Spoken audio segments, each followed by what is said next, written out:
26 when I took the job as a seasonal keeper at Whitlow Point Lighthouse on the coast of Maine.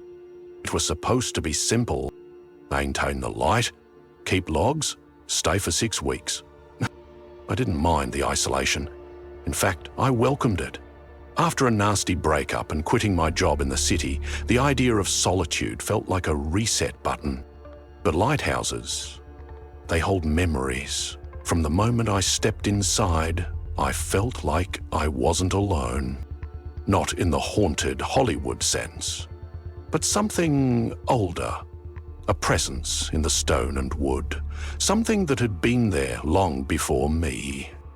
The lighthouse was 3 stories tall, with a spiral staircase leading up to the lantern room.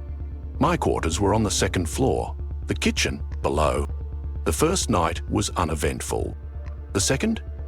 That's when the knocking started. It came from the lantern room. I figured maybe wind or pressure changes were making the old structure creak. But when I got to the top, the knocking stopped, and I swear to God, I smelled pipe smoke. Faint, but unmistakable. Like someone had just left. I checked the logs. The last recorded keeper before me was in 1978. Retired after 30 years. His name was Edward Colby.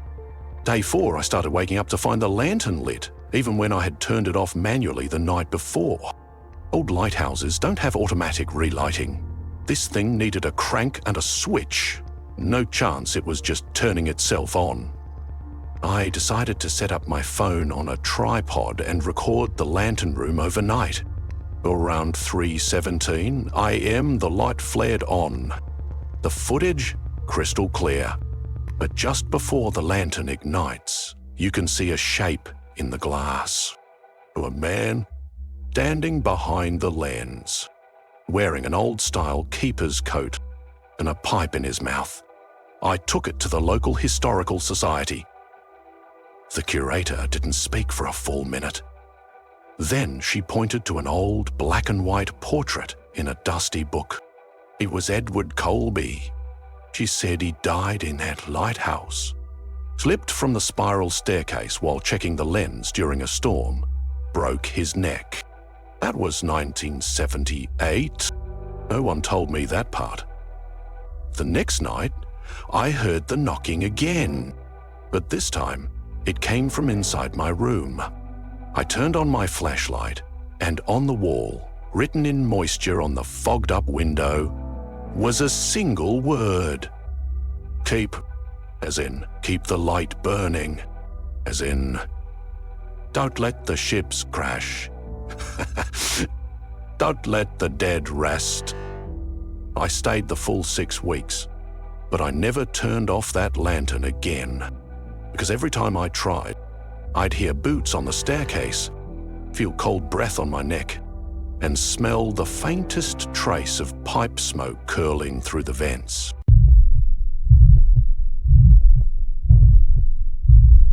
I was part of a 3-man repair crew sent to a decommissioned lighthouse on Garrow's Rock, a jagged little island off the coast of Washington state. The lighthouse hadn't operated since the 90s. Our job was to inspect the crumbling tower and determine if the structure was salvageable. It was supposed to be a 3-day job. But we didn't last 2 full nights. The moment we stepped onto the island, it felt wrong. Not movie wrong, just off. Birds didn't land there. No vegetation past the rocks. The air was heavy with salt. But underneath it, there was something else. Rot. Inside the lighthouse, mold crawled up the walls like veins. The lens was cracked, and the spiral staircase felt like it would give under our weight. I asked the lead tech, Devon, if he'd heard the rumors about the island. He rolled his eyes and said, "You mean about the last keeper going crazy?" I nodded. "Yeah," he said. "Supposedly locked himself in the lantern room and let the light burn until the fuel ran out. They found him weeks later. Eyes burned, fingernails gone." We laughed it off. That was a mistake. The first night, the light came on, which was impossible. The power system was disconnected.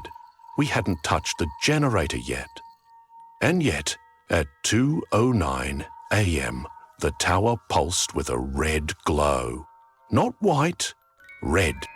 Like a warning, we scrambled up the stairs. The lantern was dark, but the smell up there? Burnt oil. And something worse. The second night, Devon was gone. We woke up to find his bunk empty, boots by the door, like he'd walked out barefoot. We searched the entire island, nothing. But in the control room, we found something scrawled into the rusted wall with a rusted nail. It watches when the light dies. We radioed the Coast Guard, no response. At sunset, the light came on again. Red. Pulsing. But this time, there was something standing in the beam. Out on the water. Tall. Still. No face. The light hit it and passed through like mist. I snapped a photo on my phone. It glitched. Battery drained instantly. And then came the sound.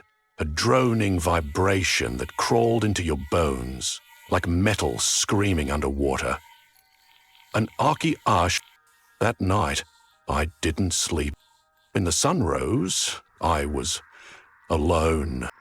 The other crew member, James, was just gone. The red light stayed on, and from the top of the tower I could see something circling the island in the mist, moving just below the waves. I set off the flare kit and abandoned the lighthouse.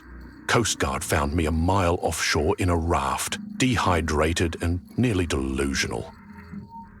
They said Garrow's Rock has been marked off limits for decades. That lighthouse never had a working red light. And the last entry in the original Keeper's log, dated July 12, 1992, simply read, "I see it now. It comes for the silence. It feeds when the light is gone."